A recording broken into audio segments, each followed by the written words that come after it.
Assalamualaikum warahmatullahi wabarakatuh. Selamat pagi untuk anak-anakku sekalian. Sini saya akan bahas administrasi pajak untuk pertemuan yang keempat. Bisa kalian lihat.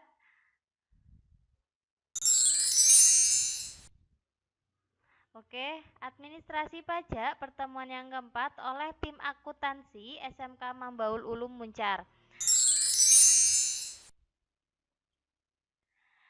Selanjutnya di sini ada pembahasan KD.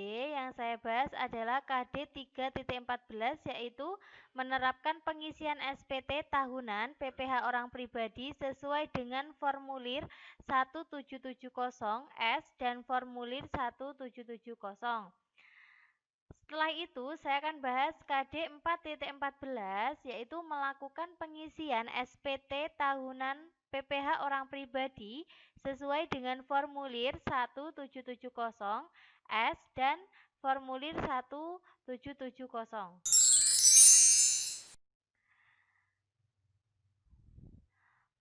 Oke, untuk indikator 3.4, yang pertama ada siswa mampu menjelaskan pengisian SPT tahunan PPh orang pribadi sesuai dengan formulir ini. Dan yang kedua, siswa mampu mengarahkan pengisian SPT PPh orang pribadi sesuai dengan formulir. Yang ketiga, siswa mampu menyusun pengisian SPT tahunan PPh orang pribadi sesuai dengan formulir 1770. Oke, yang selanjutnya indikator 4.14.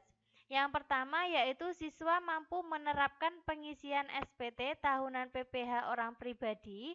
Yang kedua, siswa mampu menyusun pengisian SPT tahunan PPh orang pribadi. Dan yang ketiga yaitu siswa mampu menganalisis pengisian SPT tahunan PPh orang pribadi. Oke, saya lanjutkan. Yang pertama, kita akan bahas materi tentang penjelasan SPT. SPT yaitu sarana yang digunakan oleh wajib pajak untuk melaporkan perhitungan atau pembayaran pajak kepada negara melalui Direktorat Jenderal Pajak.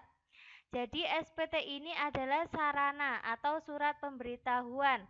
Setiap tahun pajak, wajib pajak orang pribadi harus menyampaikan SPT tahunan kepada Ditjen Pajak.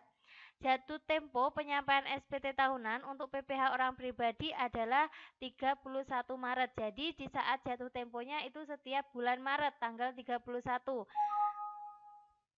Nah, menjelang akhir Maret 2009 ini, wajib pajak orang pribadi harus siap-siap membuat dan menyampaikan SPT tahunan untuk tahun pajak 2018.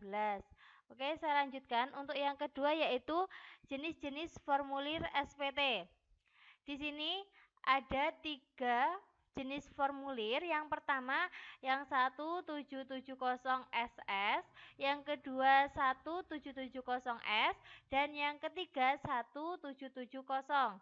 Tidak ada S atau SS. Jadi yang pertama, formulir SPT jenis 1770SS adalah jenis SPT tahunan untuk perseorangan atau wajib pajak dengan penghasilan tahunan kurang dari atau sama dengan 60 juta.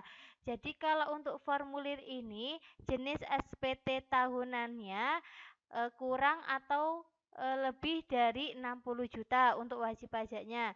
Dan yang kedua yaitu formulir SPT jenis 1770 merupakan jenis SPT tahunan khusus pribadi yang memiliki penghasilan tahunan lebih dari 60 juta. Jadi perbedaannya kalau ini kurang dari 60 juta dan kalau yang kodenya S1 itu maka lebih dari 60 juta. Dan untuk formulir SPT jenis 1770 merupakan formulir yang digunakan oleh wajib pajak perseorangan dengan status pekerjaan sebagai pemilik bisnis atau pekerja yang memiliki keahlian tertentu dan tidak memiliki ikatan kerja. Jadi kalau ini biasanya kalau yang kodenya SS2 dan S1 ini untuk pekerja yang sudah mempunyai ikatan kerja. Dan untuk yang formulir tidak ada kode S, maka ini untuk bisnis sendiri. Oke, saya lanjutkan. Untuk materi yang kedua, bentuk formulir. Nah, di sini bisa kalian lihat untuk contohnya, kalau yang saya tunjuk ini adalah kodenya S1. Ini formulir untuk S1. Dan yang kedua ini formulir untuk 1770 yang S2. Dan yang ketiga ini untuk 1770 tanpa kode. Oke, saya lanjutkan untuk materi yang ketiga, yaitu cara pengisian formulir. Petunjuk pengisian. SPT tahunan PPh orang pribadi menggunakan format yang dapat dibaca dengan menggunakan mesin pemindahan ataupun scanner. Untuk itu perlu diperhatikan sebagai berikut. Yang pertama, jika wajib pajak membuat sendiri formulir SPT tahunan PPh orang pribadi, jangan lupa untuk membuat segi 4 hitam di keempat sudut sebagai pembatas dokumen agar dokumen dapat dipindai. Dan untuk ukurannya, ukuran kertas F4, dan ketiga, kertas tidak boleh dilipat ataupun kusut. Oke, saya lanjutkan. Untuk kolom identitas, biasanya yang tadi seperti yang pertemuan yang ketiga sudah saya jelaskan.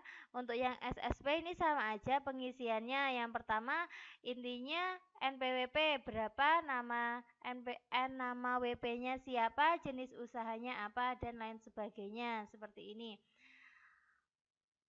Dan yang kelima, dalam mengisi kolom-kolom yang berisi nilai rupiah harus tanpa nilai desimal. Jadi contohnya seperti ini, tidak ada 0 di belakangnya, tidak ada 02 seperti ini. Jadinya langsung secara singkat. Oke, terima kasih untuk materi yang kesekian ini. Selalu jaga jarak dan jaga kesehatan. Terima kasih. Wassalamualaikum warahmatullahi wabarakatuh.